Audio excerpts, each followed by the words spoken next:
नमस्कार। आप सभी को 7वें अंतर्राष्ट्रीय योग दिवस की बहुत बहुत शुभकामनाएं। आज जब पूरा विश्व कोरोना महामारी का मुकाबला कर रहा है तो योग उम्मीद की एक किरण भी बना हुआ है। 2 वर्ष से दुनिया भर के देशों में और भारत में भले ही बड़ा सार्वजनिक कार्यक्रम आयोजित नहीं हुआ हो, लेकिन योग दिवस के प्रति उत्साह जरा भी कम नहीं हुआ है। कोरोना के बावजूद इस बार की योग दिवस की थीम योगा फॉर वेलनेस ने करोड़ों लोगों में योग के प्रति उत्साह को और भी बढ़ाया है। मैं आज योग दिवस पर ये कामना करता हूं कि हर देश, हर समाज और हर व्यक्ति स्वस्थ हो, सब एक साथ मिलकर एक दूसरे की ताकत बने। साथियों, हमारे ऋषियों मुनियों ने योग के लिए समत्वम योग उच्यते ये परिभाषा दी थी। उन्होंने सुख दुख में समान रहने, संयम को एक तरह से योग का पैरामीटर बनाया था। आज इस वैश्विक त्रासदी में योग ने इसे साबित करके दिखाया है। कोरोना के इन 1.5 वर्षों में भारत समेत कितने ही देशों ने बड़े संकट का सामना किया है। साथियों, दुनिया के अधिकांश देशों के लिए योग दिवस को उनका सदियों पुराना सांस्कृतिक पर्व नहीं है। इस मुश्किल समय में, इतनी परेशानी में लोग इसे आसानी से भूल सकते थे, इसकी उपेक्षा कर सकते थे, लेकिन इसके विपरीत लोगों में योग का उत्साह और बढ़ा है, योग से प्रेम बढ़ा है। पिछले 1.5 सालों में दुनिया के कोने कोने में लाखों नए योग साधक बने हैं। योग का जो पहला पर्याय संयम और अनुशासन को कहा गया है, सब उसे अपने जीवन में उतारने का प्रयास भी कर रहे हैं। साथियों, जब कोरोना के अदृश्य वायरस से और इस अदृश्य वायरस ने दुनिया में जब दस्तक दी थी, तब कोई भी देश साधनों से, सामर्थ्य से और मानसिक अवस्था से इसके लिए तैयार नहीं था। हम सभी ने देखा है कि ऐसे कठिन समय में योग आत्मबल का एक बड़ा माध्यम बना। योग ने लोगों में ये भरोसा बढ़ाया कि हम इस बीमारी से लड़ सकते हैं। मैं जब फ्रंटलाइन वॉरियर्स से, डॉक्टर्स से बात करता हूं तो मुझे बताते हैं कि कोरोना के खिलाफ लड़ाई में उन्होंने योग को भी अपना सुरक्षा कवच बनाया। डॉक्टरों ने योग से खुद को भी मजबूत किया और अपने मरीजों को जल्दी स्वस्थ करने में इसका उपयोग भी किया। और आज अस्पतालों से ऐसी कितनी तस्वीरें आती हैं जहां डॉक्टर्स, नर्सेस मरीजों को योग सिखा रहे हैं, तो कहीं मरीज अपना अनुभव साझा कर रहे हैं। प्राणायाम, अनुलोम विलोम जैसी ब्रीथिंग एक्सरसाइज है हमारे रेस्पिरेटरी सिस्टम को कितनी ताकत मिलती है, ये भी दुनिया के विशेषज्ञ खुद बता रहे हैं। साथियों, महान तमिल संत श्री तिरुवल्लुवर जी ने कहा, नोई नाडी नोई मुद्दल नाडी हदु तनिक्कुम वायनाडी वाय पच्चयल।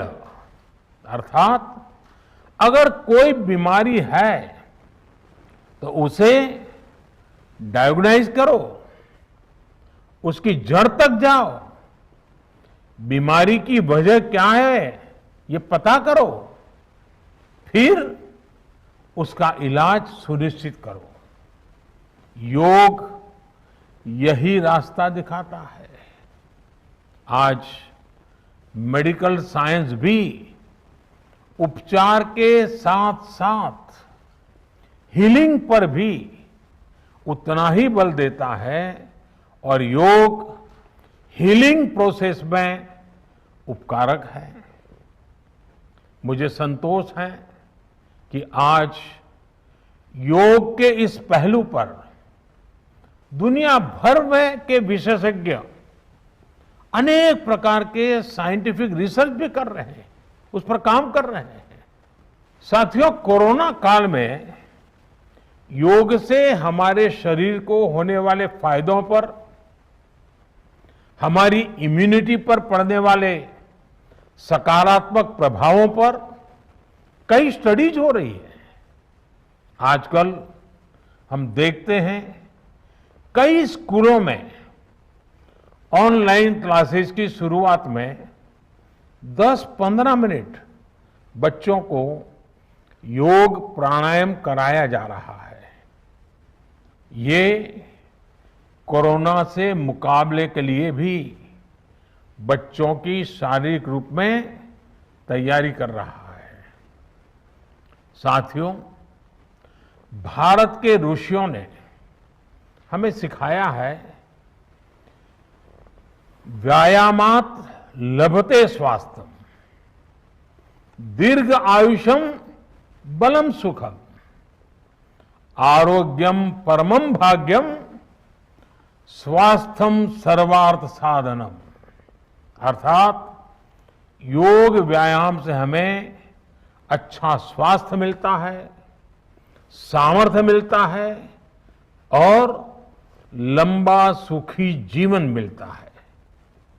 हमारे लिए स्वास्थ्य ही सबसे बड़ा भाग्य है और अच्छा स्वास्थ्य ही सभी सफलताओं का माध्यम है। भारत के ऋषियों ने, भारत ने जब भी स्वास्थ्य की बात की है तो इसका मतलब केवल शारीरिक स्वास्थ्य नहीं रहा है।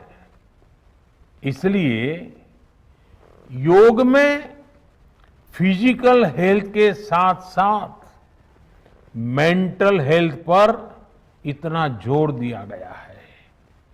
जब हम प्राणायाम करते हैं, ध्यान करते हैं, दूसरी यौगिक क्रियाएं करते हैं, तो हम अपनी अंतर चेतना को अनुभव करते हैं। योग से हमें ये अनुभव होता है कि हमारी विचार शक्ति, हमारा आंतरिक सामर्थ्य इतना ज्यादा है कि दुनिया की कोई परेशानी, कोई भी नेगेटिविटी हमें तोड़ नहीं सकती। योग हमें स्ट्रेस से स्ट्रेंथ की ओर और नेगेटिविटी से क्रिएटिविटी का रास्ता दिखाता है। योग हमें अवसाद से उमंग और प्रमाद से प्रसाद तक ले जाता है। Friends, yoga tells us that so many problems might be out there, but we have infinite solutions within ourselves. We are the biggest source of energy in our universe. We do not realize this energy because of the many divisions that exist. At times, the lives of people exist in silos. These divisions reflect in the overall personality as well. The shift from silos to union is yoga. A proven way to experience a realization of oneness is yoga. I am reminded of the words of the great Gurudev Tagore, who said, and I quote, "The meaning of our self is not to be found in its separateness from God and others, but in the ceaseless realization of yoga of union," unquote. The mantra of Vasudhaiv Kutumbakam, which India has followed since ages, is now finding global acceptance. We all are praying for each other's well-being. If there are threats to humanity, yoga often gives us a way of holistic health. Yoga also gives us a happier way of life. I'm sure yoga will continue playing its preventive as well as positive role in healthcare of masses. साथियों, जब भारत ने United Nations में अंतर्राष्ट्रीय योग दिवस का प्रस्ताव रखा था, तो उसके पीछे यही भावना थी कि योग विज्ञान पूरे विश्व के लिए सुलभ हो। आज इस दिशा में भारत ने यूनाइटेड नेशंस WHO के साथ मिलकर एक और महत्वपूर्ण कदम उठाया है। अब विश्व को एम योगा ऐप की शक्ति मिलने जा रही है। इस ऐप में कॉमन योगा प्रोटोकॉल के आधार पर योग प्रशिक्षण के कई वीडियोस दुनिया की अलग अलग भाषाओं में उपलब्ध होंगे। ये आधुनिक टेक्नोलॉजी और प्राचीन विज्ञान के फ्यूजन का भी एक बेहतरीन उदाहरण है। मुझे पूरा विश्वास है एम योगा ऐप योग का विस्तार दुनिया भर में करने और वन वर्ल्ड वन हेल्थ के प्रयासों को सफल बनाने में बड़ी भूमिका निभाएगा। साथियों, गीता में कहा गया है, तम विद्या दुख संयोग वियोगम योग संगीतम, अर्थात दुखों से वियोग को, मुक्ति को ही योग कहते हैं। सबको साथ लेकर चलने वाली मानवता की ये योग यात्रा हमें ऐसे ही अनवरत आगे बढ़ानी है। चाहे कोई भी स्थान हो, कोई भी परिस्थिति हो, कोई भी आयु हो, हर एक के लिए योग के पास कोई न कोई समाधान जरूर है। आज विश्व में योग के प्रति जिज्ञासा रखने वालों की संख्या बहुत बढ़ रही है। देश विदेश में योग प्रतिष्ठानों की संख्या में भी वृद्धि हो रही है। ऐसे में योग का जो मूलभूत तत्व ज्ञान है, मूलभूत सिद्धांत है, उसको कायम रखते हुए योग जन जन तक पहुंचे, अविरत पहुंचे, निरंतर पहुंचे, ये कार्य आवश्यक है। और ये कार्य योग से जुड़े लोगों को, योग के आचार्यों को, योग के प्रचारकों को साथ मिलकर करना चाहिए। हमें खुद भी योग का संकल्प लेना है और अपनों को भी इस संकल्प से जोड़ना है। योग से सहयोग तक का ये मंत्र हमें एक नए भविष्य का मार्ग दिखाएगा, मानवता को सशक्त करेगा। इन्हीं शुभकामनाओं के साथ आज अंतर्राष्ट्रीय योग दिवस पर पूरी मानव जात को, आप सभी को बहुत बहुत शुभकामनाएं, बहुत बहुत धन्यवाद।